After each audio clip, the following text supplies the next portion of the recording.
Flosstube, long time no see. It's been a few weeks and my excuse is that my brain chemicals are scrambled and yeah. In a somewhat recent video, Jessie Marie of Jessie Marie Does Stuff described herself as having some gray days, and that is a perfect description, pretty much. But I am working through it and ready to do a video. I got my hair cut.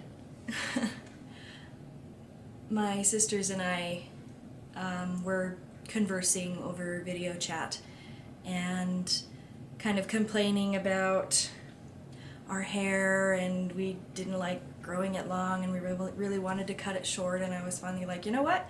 Let's all do it. Let's all cut our hair. And my sisters were like, hey, yeah, let's do it. One sister wasn't. My youngest sister has very long hair and she likes it that way, but my other three sisters were all in agreement. Okay, let's do it. Let's all cut our hair. And one by one they got their hair cut, and I did not. Until finally about a week ago, I think. Maybe a little over a week ago, I finally decided, you know what, I'm doing it. I need my hair to be short. That's kind of the life cycle of my hair. I let it grow out until I can't stand it, and then I chop it short and I love it again.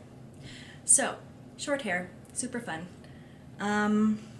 Let's see. I feel like since it's been so long, I should have like tons to share, but it's kind of a blur. When I'm in a really deep, depressive slump, I think my brain kind of blocks it out or something, and a lot that goes on during that time, even if it's good stuff, even if it's fun or positive things, I just don't really remember it clearly. I know that I made lots of purchases, like at Joann's and some 1, 2, 3 Stitch stuff, but I don't really remember everything. So we'll just kind of go with what things I bothered to jot down as they were happening, because somehow I was smart enough to like write down, okay, since the last time I made a video, I have worked on this project, or let's say I worked on this project, and I wrote down, I made some purchases, but I didn't remember what they were. Anyway, so since the last time I saw you, I have a finish. Dun, da, da. I was working really hard on getting this one done. This is Springtime Sampler. It is available in my Etsy shop. And here is the finish. I love how it turned out. It's petite, it's very sweet, colorful. That's the back. Just a minute. There we go. This is much better, isn't it? It's very pretty. These little flowers, the little ones, man, those were a nightmare. I'm not a fan of little tiny isolated stitches in the work, and I had to go and put in a whole bunch of them, and there's more in, like, let's see, I think the Summertime Sampler also has flowers just like this. Autumn time and winter time are a little bit less difficult, because in autumn time it's leaves and in winter time it's snowflakes, and so they're not just like one yellow stitch surrounded by 4 colored stitches, you know. So anyway, that is my finish.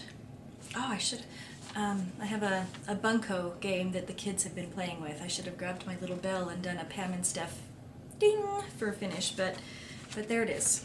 Springtime Sampler, all done.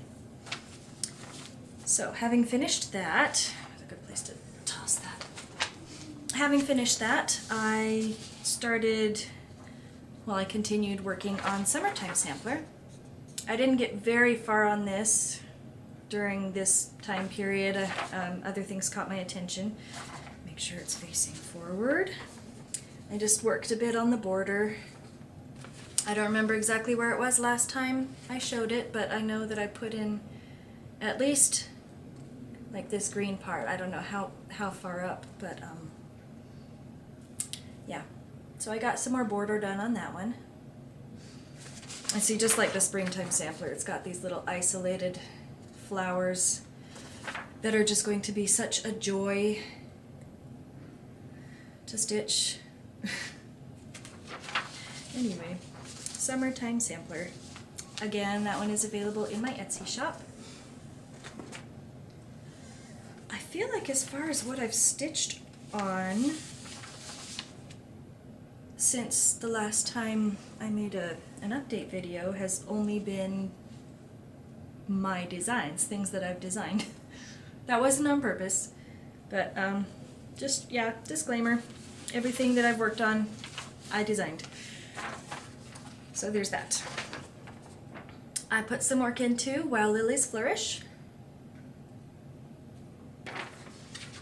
Let's see. Forget the paper. We'll just assume that you can see.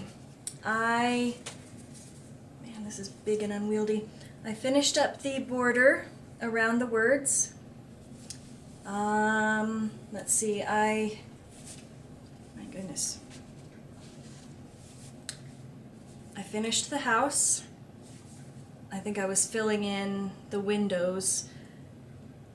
So I finished the windows, I put in the doors, and this, I guess, stairway or pathway or whatever. Let's see. I did this flower, and there's a couple things in here that I don't know if the camera's going to be able to pick up, but there's a heart right here and a key right here, so these two things here. It's a kind of grayish color that really wants to blend in with the fabric. That's okay. In regular samplers, like real vintage samplers, there are definitely areas where the floss or the thread or whatever they used you can barely see, so I'm okay with some of it being just really hard to see. So that is coming along.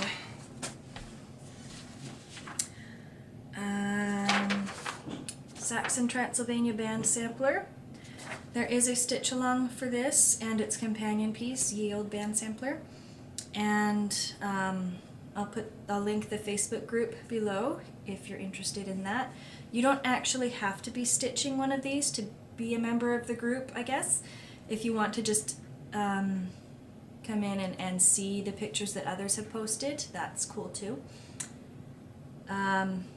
We're not a super chatty bunch on that Facebook group, and I think, myself included, not working very consistently on this piece because it is really big and we've all got other things that we're working on too.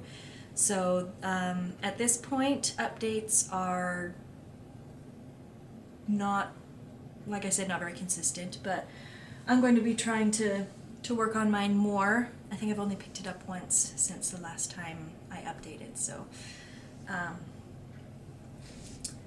so I'm going to try to work on it more often and post more frequently in the Facebook group. But here is my progress. Let me get some paper behind that just in case there's shine through. It's so awkward not being able to see the screen because I'm using a camera, but I worked on this part in here. Drew this line out a bit more, so hold that up. Hopefully it's in the shot. And if not, use your imagination. It looks awesome. That's what you need to know. Fun little guitar pick needle minder. I think I've shown it before. I got it from the Clever Crafter on Etsy. That's Jennifer Upton here on YouTube. And I have a couple more of those guitar pick needle minders, and I really like them. Let's see. The last piece that I've been working on, I'm not going to show a paper pattern because when I printed it out I used my stupid printer here at home, the one that hates color, instead of having my husband print it off at work where I could get a quality picture. So I'm just going to, yeah, hopefully that is showing up okay. This is called, I recently designed it, it's Medieval Motives. There we go. I love working on this piece. Ever since I started it, I have been working on it almost monogamously. Not entirely, but really loving this piece. And I have the middle part done. I have it folded up so that there's no light shining through. Love, love, love, love, love this piece. And here's sort of the full size. I started in the middle and have completed the yellow section, then I came down here and did this green and red and came up and just finished this green and red part yesterday, I think. And I love this piece and how it's turning out.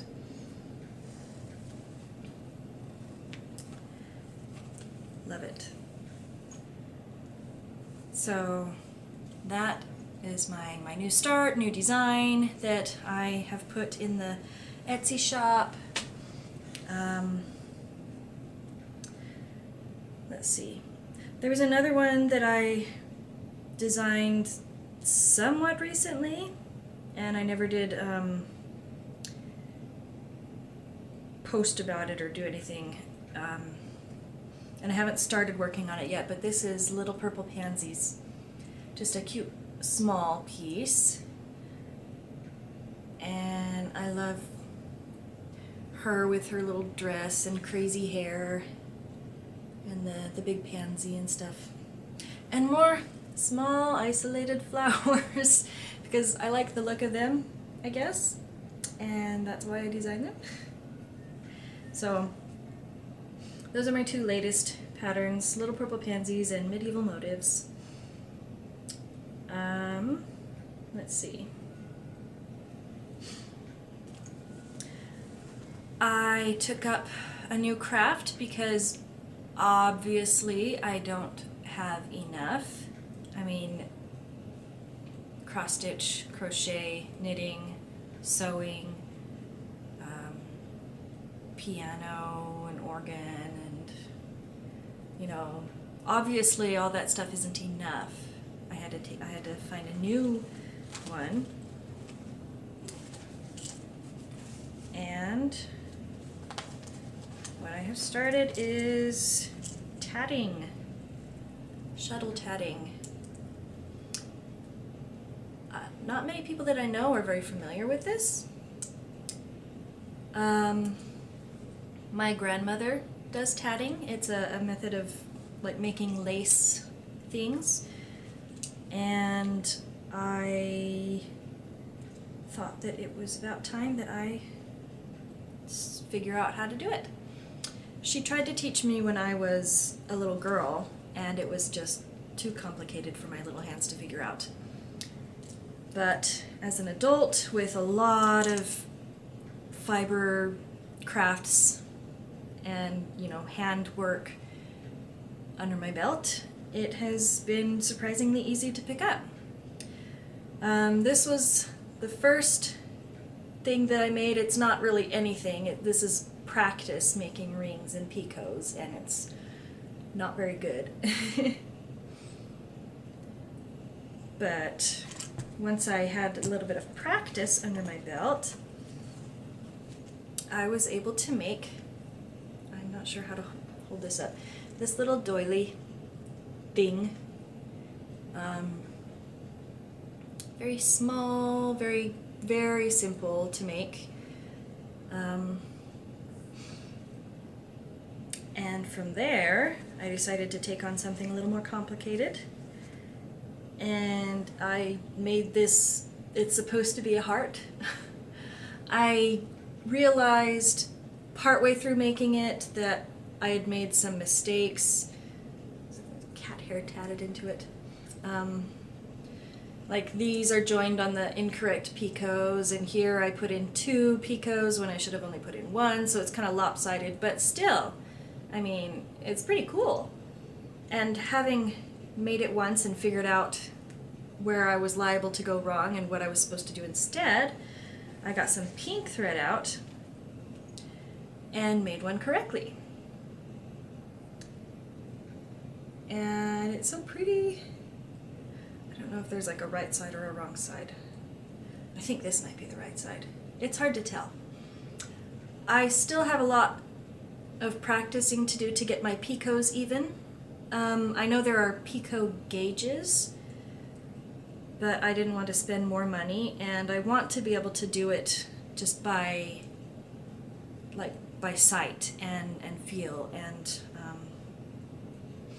not have to rely on a tool to do it properly.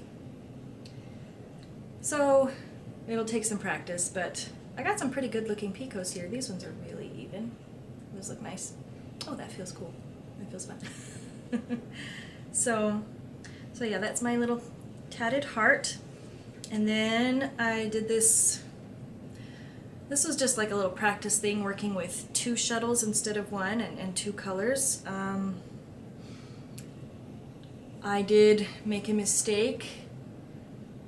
I was supposed to have this little extra flower on the top all the way across, and I realized that I was reading the pattern incorrectly for this center part, and so I was like, well, I'll just add more here and then finish it off. So these are all just like kind of practice pieces. I didn't make them to be anything. I think this one I was thinking of as a bookmark, but it's kind of flimsy. Maybe if I starch it, or like do some sort of glue soak or something. I know that there's ways to stiffen up tatting to make it hold its shape. But anyway, I have just been really enjoying learning this new little craft, so expect to see more small tatted projects in the future. I might do a tiny tutorial for it at some point, but really there are a lot of, well, not like a lot, but there are several tutorials online and on YouTube and stuff where they would explain it probably a lot better than me. But yeah, that is my new little fiber art craft thing that I've been having fun with. I guess now is where I would move on to purchases. I know that I've bought a lot of stuff, but like I said, I don't remember everything that I bought, and the things that I do remember, I'm like, there's not really a huge need to show them. Like, I bought some fabrics and zippers to make project bags. I bought some yarn for either knitting or crocheting. I bought some size 12 pearl cotton for tatting. I bought all of the DMC flosses that I was missing in order to complete my DMC set. So I now have all of them. At least that was what was supposed to happen. My order online, there was quite a lot of flosses that I ordered, and so naturally a couple of them got left out. I got doubles of a couple, so there are still about 4 colors that I'm missing in order to complete my DMC set. But with the exception of those 4 colors, I have the whole set, and that's really exciting. And let's see, what else did I buy? I think that's the only cross-stitch thing that I bought was floss. I don't remember buying anything else. that was cross-stitch related. I did get this book, and I'm really excited about it. Barbara Brackman's Civil War Sampler, 50 quilt blocks with stories from history. Because I have so much fabric and there's no way that I'm going to make all of it into project bags. And I said in a previous video that I would like to make a quilt with some of this fabric that I've been accruing. People giving it to me or buying it on clearance and stuff. And this just really appealed to me. I love things that connect me with the past. So sewing quilt blocks all the way from the Civil War, and there's stories about the history and examples of using the blocks in different colorways. And like here's one, the Ohio Star? Yes, Ohio Star, that has like one of the Civil War generals or something. I should know who that is, I'm sure. But yeah, and it tells stories from history and includes illustrations and photographs from the time period. So, just really excited to read through this and to be making quilt blocks to sew up into a quilt, or 2 or 5 or however much fabric I have. One of the cool things, this block here, this H, they would use that block to make little flags to signify hospitals. I gleaned that bit of information from flipping through. So that was the hospital block or something. Yeah, H is for hospital. Let me see, 62.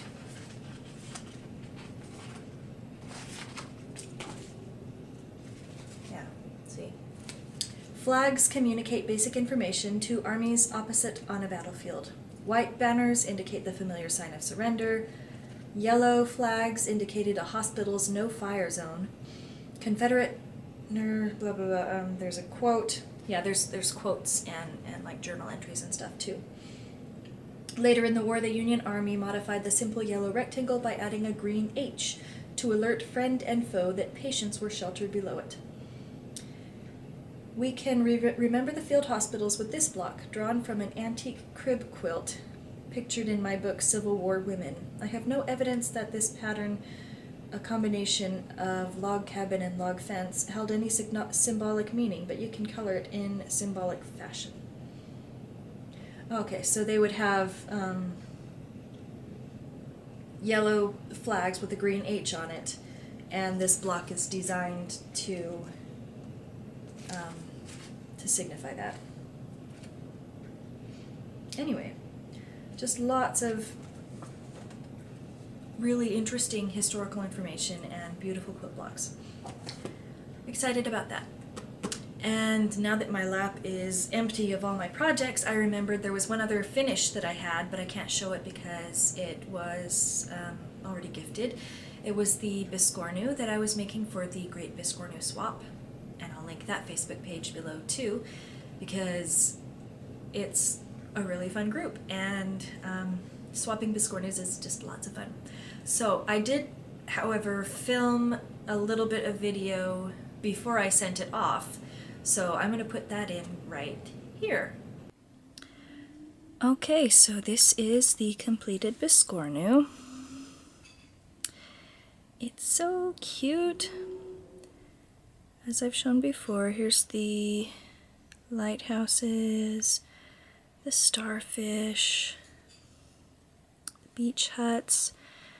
I need to work on how to make Biscornu patterns a little bit better as far as placement, because the sandcastles turned out upside down. That's okay, it's a learning process. And the sailboats on the back. I've got these tiny, tiny buttons. I think they are so cute. And it's all sewn up and stuffed and ready to go. I hope my swap partner really likes it, because I just love it.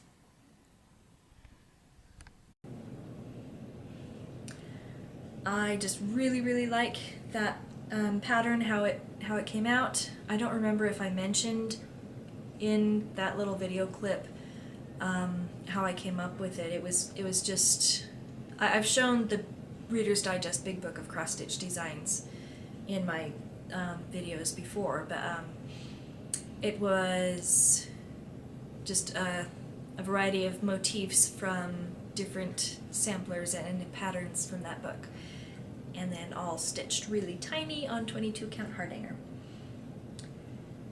Okay, I believe that is everything that I have.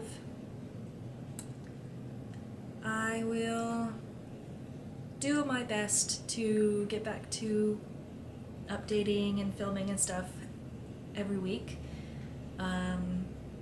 Thank you to everybody who reached out to me and were like, hey, you know, what's going on, how are you doing, or just, hey, has anybody heard from Ivy House whatever and how's she doing and stuff, because I appreciate it. It's nice to know that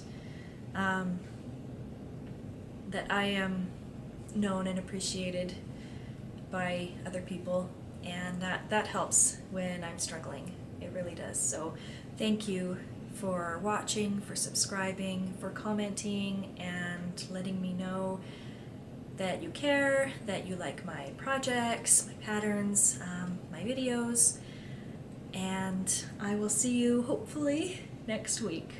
Happy stitching, everybody. Bye.